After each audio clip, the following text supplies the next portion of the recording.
भिक्षा लेने के लिए आगे बढ़ा फकीर।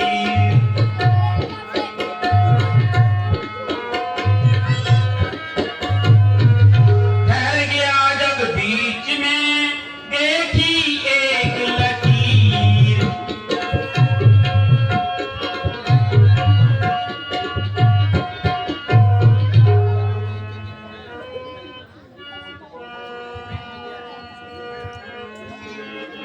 इतने में यह मालूम हुआ वह रेखा रंग बदलती है।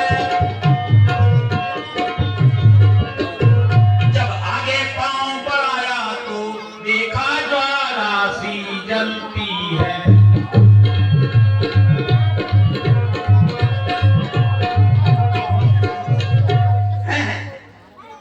यह क्या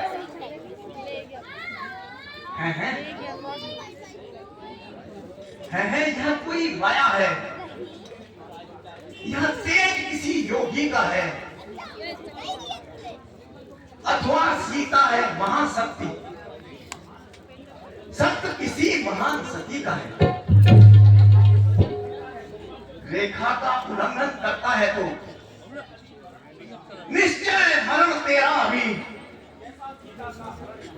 कैसा सीता का हरण यहां होता है प्राण हरण तेरा। हे देवी, यह क्या है? यह कोई माया है। देवी, मैं इस प्रकार बनी हुई भिक्षा नहीं लूंगा। क्या तुम साधु को भस्म करना चाहती हो? नहीं योगीराज, ऐसा ना कहिए। यह रेखा तो मेरे देवर लक्ष्मण की आन है। इस रेखा में कोई भी छल कपट नहीं है। क्या कहा? क्या रेखा लक्ष्मण की है? देवी, भिक्षा देनी है तो रेखा के बाहर आना होगा। साधु महात्मा कभी भी इस प्रकार की बंधी हुई भिक्षा नहीं लेते।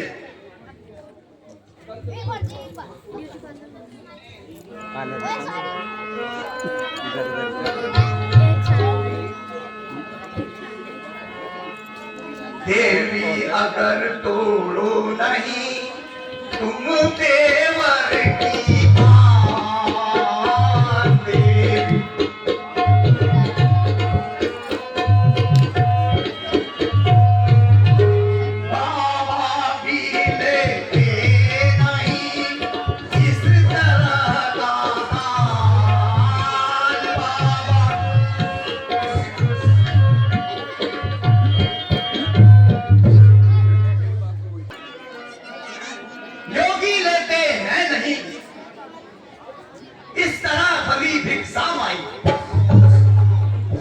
योगीराज, मुझे इस रेखा का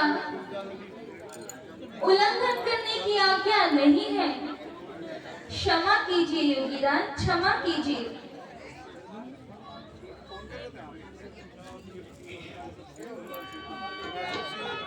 बाबा योगीराज, क्षमा करिए। रेखा यह छूट नहीं सकती। यह आन लखन देवर की है जो मुझसे टूट नहीं सकती। हे देवी, ठीक है, मैं बिना भिक्षा लिए यहां से चला जाता हूं। लड़की बैठ जाओ, बैठ जाओ, बैठ जाओ।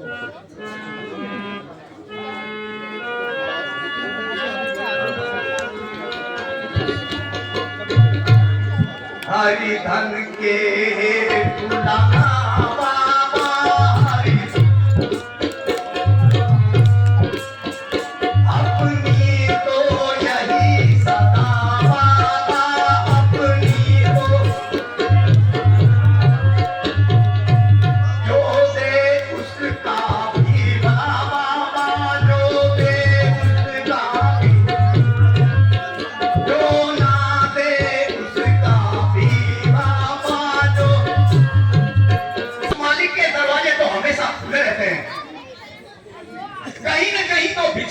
जाएगी।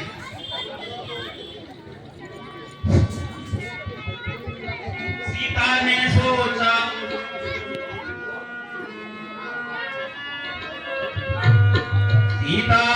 सोचा अगर दिया न इसको दान,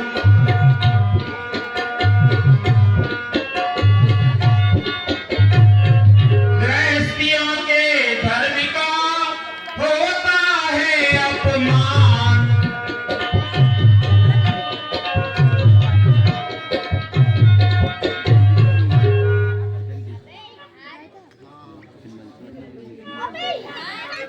यदि रेखा का उल्लंघन करती हूँ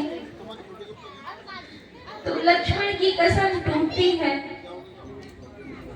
और यदि रेखा नहीं लांघती हूँ तो साधु द्वार से खाली जाता है। मैं क्या करूं? कुछ भी हो, मैं गृहस्थ जीवन का धर्म अवश्य निभाऊंगी।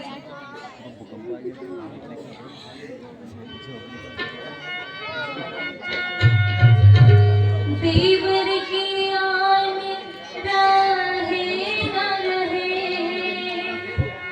देवर की आन रहे न रहे, राखूंगी धर्म गृहस्थी का, राखूंगी।